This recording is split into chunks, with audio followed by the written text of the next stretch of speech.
across a vast wasteland.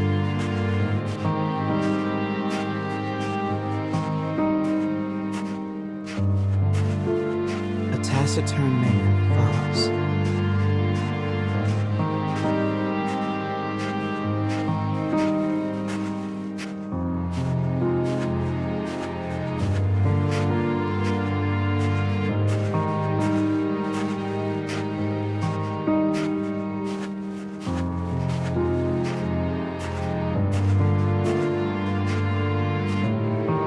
Proceeds uneasily, his eyes constantly probing their surroundings.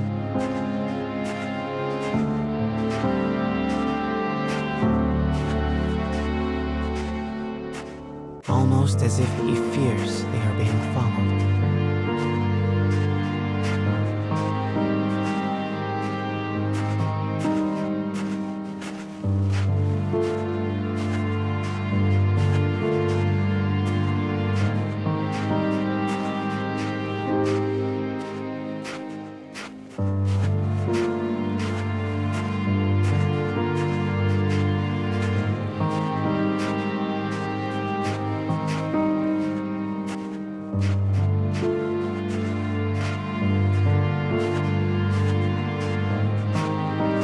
Suddenly, a dreary town emerges from the dust.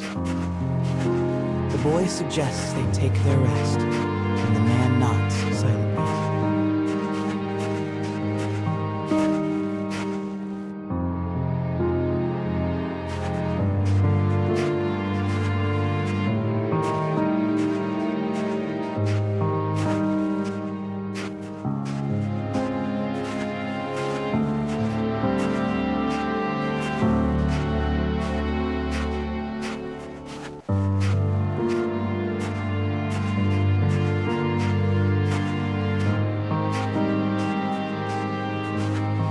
To make for a nearby eatery, hoping to shake the road from their weary bones.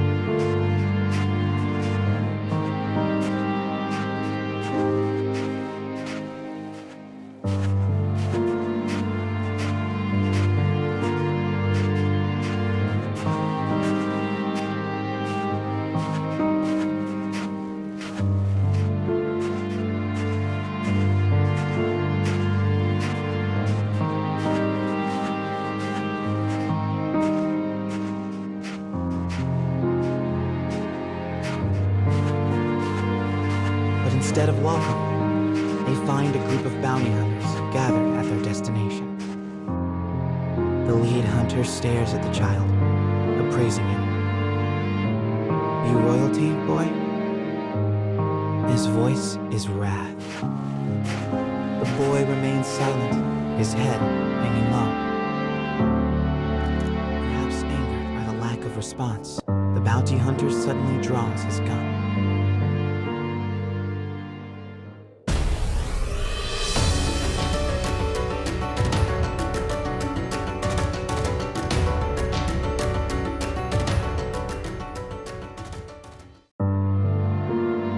Having defeated the hunters, the man turns to his charge. Are you hurt, my prince? I am well, replies the boy. But remember, I am no longer a prince. With a wry smile and a touch of regret, he proposes they take their leave of the town. The man silently nods and gazes upon the boy's face.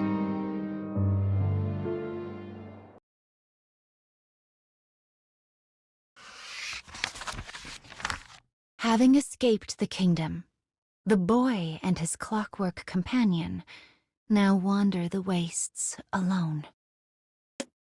With men in pursuit, they take refuge in a nearby roadside town.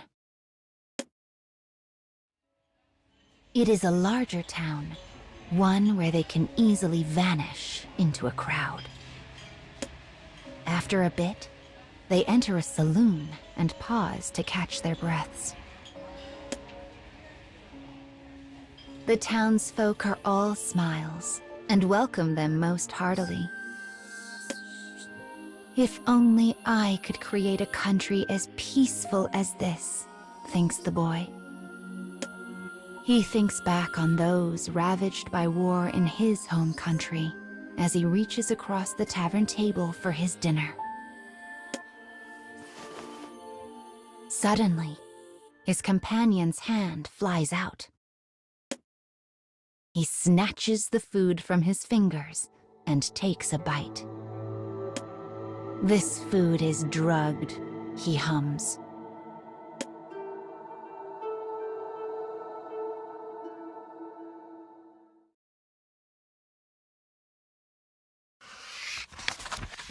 The boy seems shocked by the news. As he stands and pushes back from the table, the tavern keep approaches. "Hey now," he cries. "What's the big deal here? That drug's perfectly legal in these parts." The boy knows the drug well. It is one that offers temporary euphoria in exchange for destroying the user's body and mind. It is a dangerous chemical outlawed in every country. When the boy asks the tavern keep if he is aware of this, he snarls and makes a motion to the rest of the bar. The townsfolk begin to close in. Their smiles are gone. They stare at the pair with empty eyes. They carry knives, blades, guns. Each weapon glints menacingly in the dim light. It is clearly no idle threat. The man stands before the boy like a wall.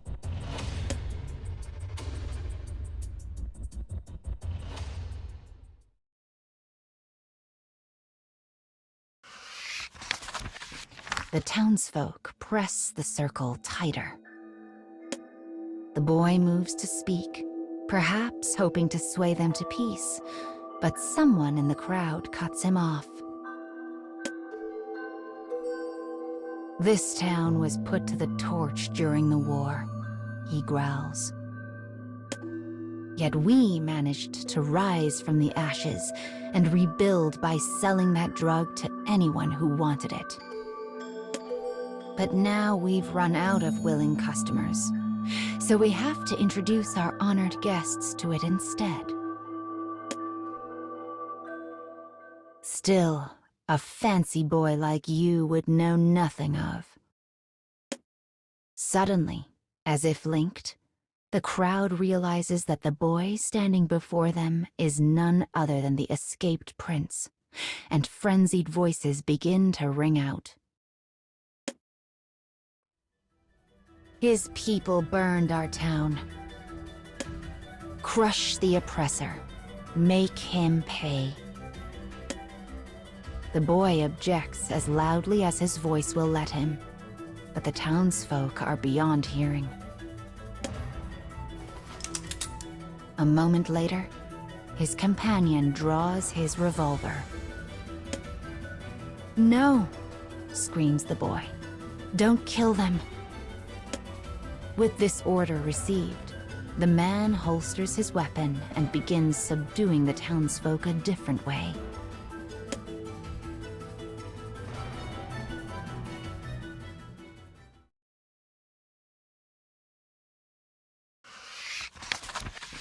At the end of the chaotic brawl, the townsfolk lie on the floor, bloodied and battered, but alive. Between moans, they spit curses at the pair. "We made league with the devil to save our town. We listened to his whispers and did his deeds. Your kingdom started this war. You are to blame." The man looks up from his defeated foes.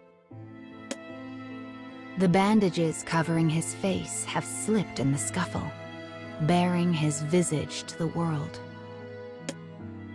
His face is covered in a crisscross of scars. It is the face of a weapon sent to war, before being discarded like so much trash. The boy gazes upon him with sorrowful eyes before reaching out and laying one hand on his rough, craggy cheek. "Come on," says the boy. "Let's get moving." As they walk, his hand makes a fist and begins to tremble.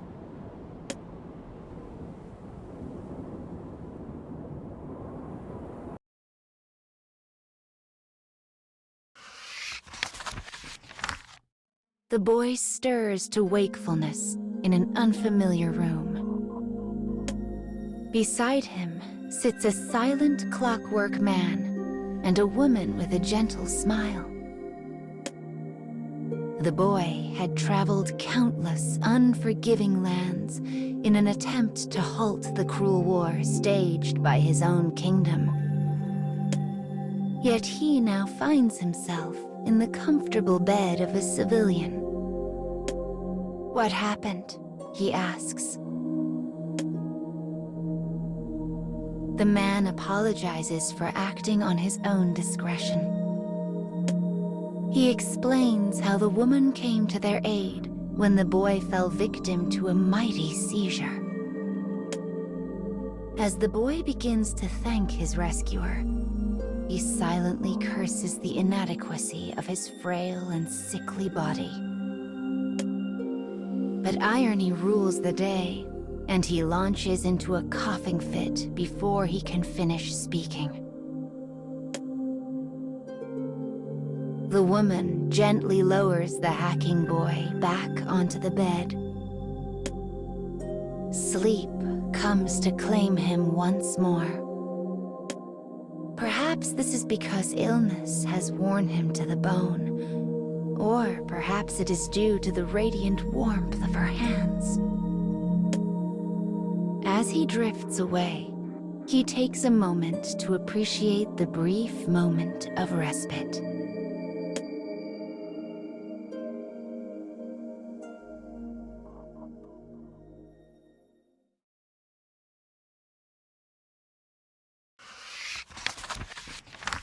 Several days have passed since the boy began his treatment in the woman's humble abode. He occasionally hears commotion erupt outside. The townsfolk talk of nothing save the war. The fires of battle spread daily across the land, and they fear their town will soon be set to burn.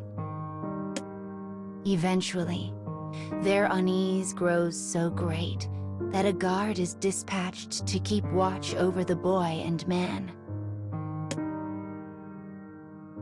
"I have to form my alliance as quickly as possible," thinks the boy. "I must forge a peace among these warring nations." Despite the boy's conviction, his weakened body fights him at every turn. Instead of helping the people, he finds himself increasingly reliant on their aid. The pain of his fever and cough is soon joined by the endless throb of a guilty conscience. The woman tends him briskly and efficiently. Despite the raging war, her words are soft and kind. Despite her abject poverty, her food is warm and hearty. The situation begins to remind the boy of his childhood. As his thoughts spin, they finally alight on a particular memory. One from his earliest days as a child. It is the face of his mother, a woman who departed this world long, long ago.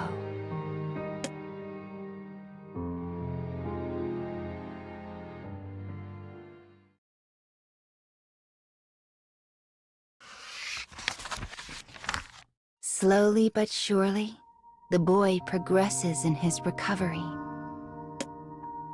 One day, a thought occurs to him. Why is this woman working so hard for me? And why does she remind me of my mother? The boy asks his clockwork companion if he knows anything of her circumstances. The man nods and reaches for a nearby picture frame that is turned face down. He flips it over to reveal a family photograph.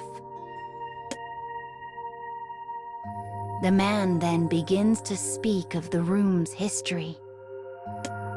This country keeps a database of all citizens, one he had been able to access. He continues speaking, his voice dry and emotionless. He tells the boy what he found in the records of the woman's family. The room in which they rest once belonged to her child. The same child who smiles so brightly in the photo. But the fires of war had claimed him some time ago. And just as the boy sensed his late mother in the woman, so too did she sense her late child in him. A time of respite. A woman's devotion. A veiled love. Pain shoots through the boy's heart. But it does not come from his illness. Instead, it comes from a realization. A realization that his own homeland is responsible for all of this.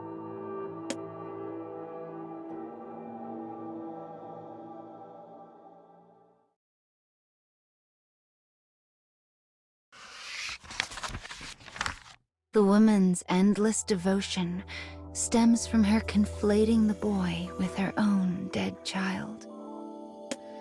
A child that was killed by the very war the boy's homeland had started. This truth lay heavily on the boy's heart. Enough, he says to the clockwork man. I can stay here no longer. He dresses himself and uses his staff to rise from the bed. As the man reaches to steady the boy, the distant rumble of cannon fire rings out. It is the sound of lives being lost. The familiar footsteps of tragedy march ever closer. They threaten to engulf the house at any moment. The woman suddenly leaps from her bed and rushes to the pair, begging them not to leave. Let me go, says the boy. I am not your son. I am from the kingdom, and royal blood flows in my veins. Shock breaks out across the woman's face before slowly morphing into hatred. It's your fault, she growls. Your fault. My son is dead, and it's all your fault. She lets forth an agonized howl, the pain of a mother tormented by an immutable past. Yes, replies the boy. I am responsible. He bows his head deeply. He knows he is the target of her hatred, and he knows that it is earned. As they abandon the house, the boy's fever spikes, and the pain threatens to blot out his consciousness. But he continues stumbling on. He will protect the woman and her house. He will stop the war. He will bear the burden of hate for as long as he must. That is why he walks on. And why he never looks back.